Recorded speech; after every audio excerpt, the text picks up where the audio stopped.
What's up, guys? This is Coach Grant with First Down Training, and today we're going to be breaking down some of the best NFL Week 13 route running. Today we're going to be talking about how you guys can beat press coverage. We're going to be talking about a split release, a wide step release. Then we're going to be talking about this slide release variation, and then we're going to be going over how you guys can beat zone coverage in the last two clips, okay? So this video is going to give you guys a lot of value. I hope it kind of breaks down what you guys should be looking for on your routes or how to kind of structure your routes. And guys, if you're a receiver and you want to know what you specifically need to do in the gym to get stronger, improve your hands, improve your balance, improve your explosiveness, check out that link in the description. It says wide receiver gym, what wide receivers need to do in the gym. Full 28-day plan for specifically made for receivers to improve all aspects of the game that they need to work on. Hope to get you guys on that soon. Again, very first link in the description. Let's get started. So first route we're going to be talking about here is this route by Diggs, where it's this slant and then out, right? Against press coverage look. How he makes this look very similar to all the slants that he runs.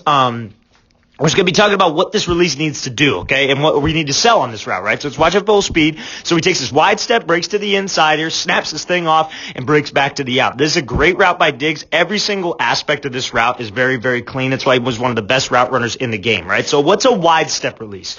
A wide step release is where you step with this outside or this back foot, right? You want to step outside of the DB's frame because you want to try to threaten him vertical like we're just going to do a speed release. So that's how it builds off of this, right? Now, another thing I want to discuss here first off is Diggs' stance, right? I think this is probably, honestly, I'm going to say this is probably the typical stance that I would teach, right? You see about 70% of his weight is on that front leg, right? His back leg isn't super far behind him. He's in a good pad level position. His hands are relaxed right by his knee, right? He doesn't have those hands below his knee. He doesn't have those hands super high by his chest, and he makes his traps real tense. He's nice, relaxed, good explosive position, 70% of his weight on that front leg so he can explode out, right? So now, when he does this wide step release, a lot of people think that this is a false step right here. It's not a false step. What that step does is that shoots you outside of the DB's frame, right? It's almost like a prep step, right? So in a way it is a false step, but it's a part of the release, right? Because you want to be able, if you were to just step with this back leg, what a lot of people do on this wide step is they just step with the back leg. They just move their back leg outside the DB's frame.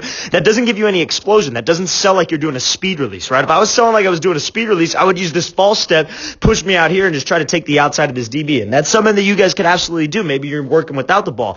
Maybe you're not going to get the ball on the play, but you still want to set this guy up for something. So I've worked this speed release. I've let him feel my speed to the outside. I've gotten him to open up his hips. So that's how it builds into this release, right? So again, I take this little false speed release step right here.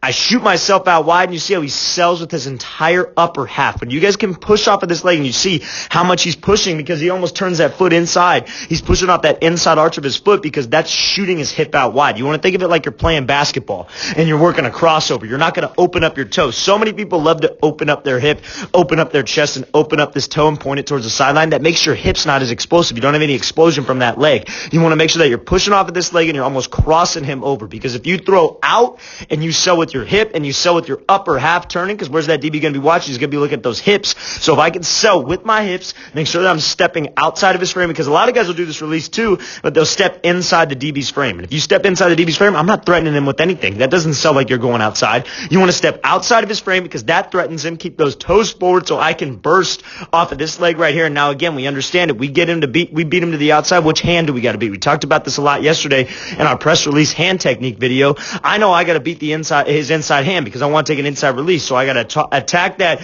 point of control, right? Diggs doesn't even need to here because he sold this move so correctly. And now let's get up into this route. Now this builds off a 3-step slant. So wide step, then he goes here, 1, 2, 3. Breaks off that third step. Very sudden cut, making it all look the same. Anytime it's a double move, fellas, we got to make sure that my routes look the exact same. So he breaks this thing off here, and then he goes 1, 2, 3, and snaps this thing right now. So how he sells this slant portion of this route is by committing his eyes, committing his shoulders, committing his hips, and staying in stride. Those are the 3 points of attack on this slant out, right? You got to snap your eyes to the quarterback. You commit your hips and commit your shoulders because, again, that's where the DB is going to be watching. If you commit your whole upper half, that's going to make this guy bite. If you drift upfield, if your left shoulder and your left hip is kind of drifting because you're giving away that you're going to turn out of this route, that's going to make this DB just turn open on this thing, right? He's not going to fully commit on this slant.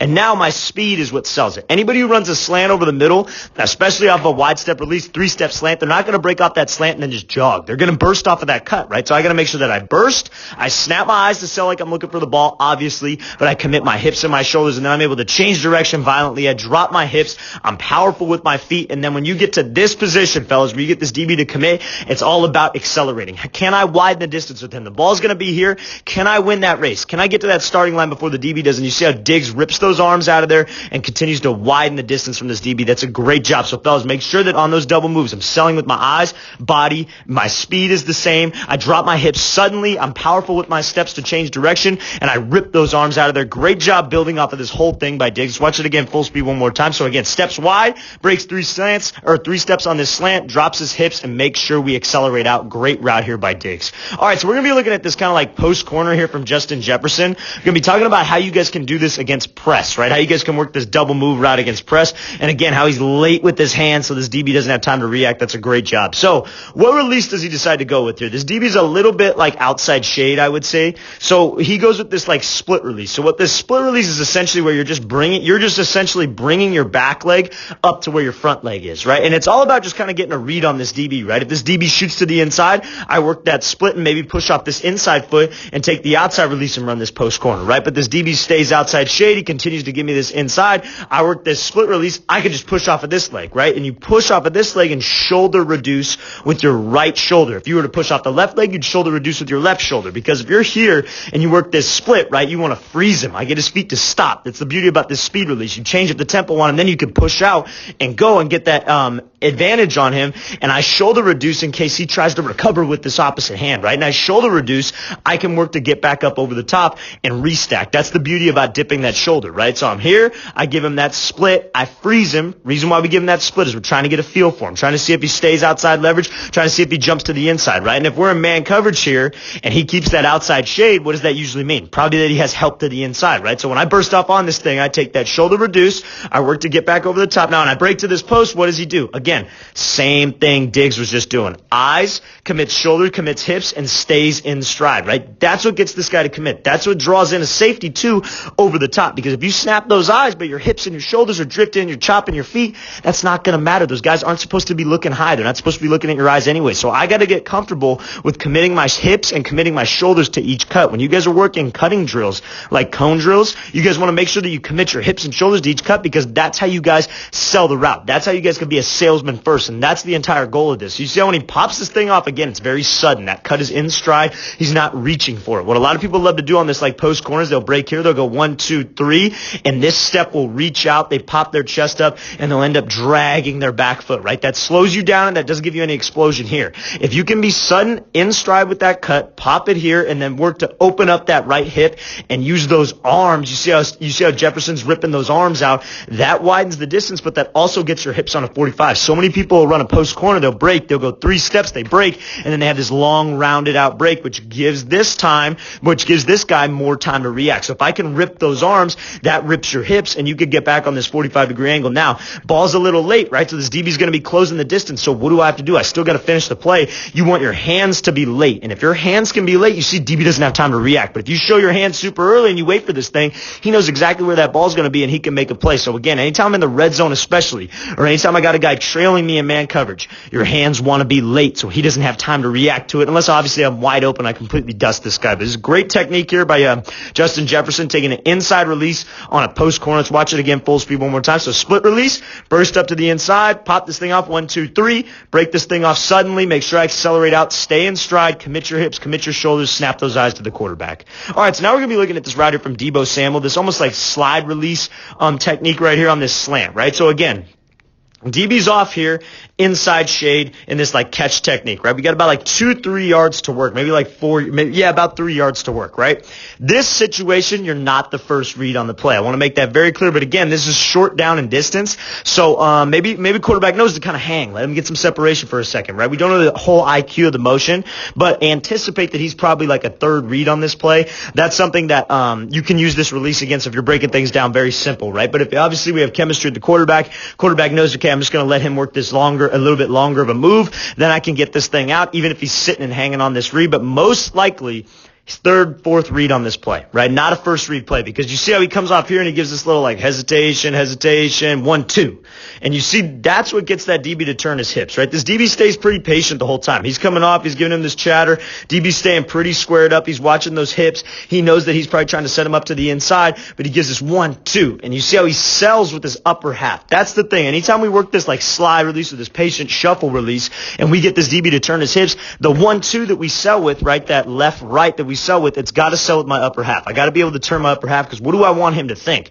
I want him to think that I'm closing the distance. I give him this jab to the inside, and then I'm going to burst up vertical, right? So I want to make sure that he's watching my hips. I got to sell with my hips. So I work this 1-2. I'm in a good range, or this DB has to make a decision, right? You see how when he comes off here, he stays in this range where if this DB can't really touch him from his base, he can't get those hands there.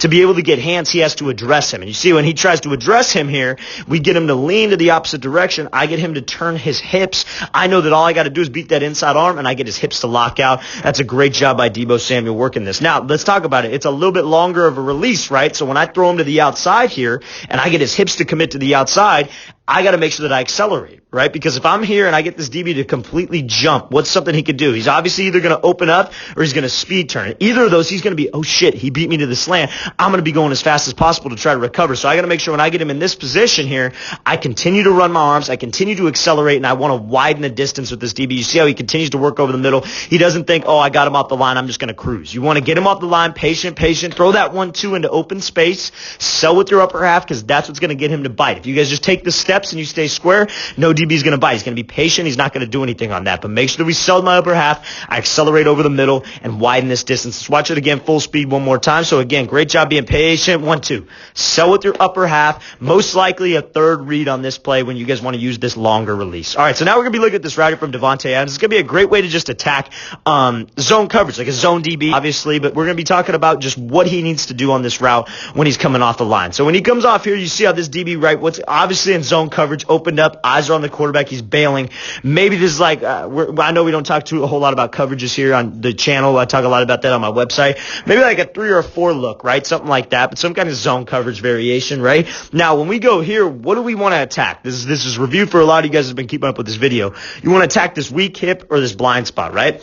So what Adams does a great job of is closing the gap, and he closes the gap fast. That's the key. He closes the gap so fast with this DB, and he gives him this pressure step to the outside, right? That pressure step, what that does, or like that, essentially that 1-2 right here threatens this DB to the outside, like he might be just breaking off and running an out. Maybe he's giving this vertical set and taking this thing vertical, but anything to get him to shoot to the outside, because I attacked that weak hip or that front hip, and I threatened his blind spot, right? That's the key here. Maybe off the line of scrimmage for spacing purposes, if it's not so much of an issue, maybe I attack him a little bit more and I just continue to widen him, and then when I break this thing off to the post, I got a little bit more space. But you always want to threaten this blind spot. That's the spot where the DB can't see. That forces him to speed turn. If you guys can threaten that against zone coverage and you give him that pressure step to the outside, that can get you some space, right? That can get you a lot of space from this DB. Great job by Adams going downfield and concentration here, taking that picture with his eyes to make this catch. Great rep right here. Great job of manipulating zone coverage. Just watch the thing again full speed one more time. So coming off here, attack that blind spot or attack that weak hip, threaten that blind spot, I should say, then make this play. Great route. All right, guys, I really want to thank you for watching. I really appreciate it. If you guys have any questions at all, leave those in the comments. And again, if you're a receiver and you want to know what to do in the gym to help your game, check out that very first link in the description. I appreciate you guys watching this whole thing through. I'll see you guys next time.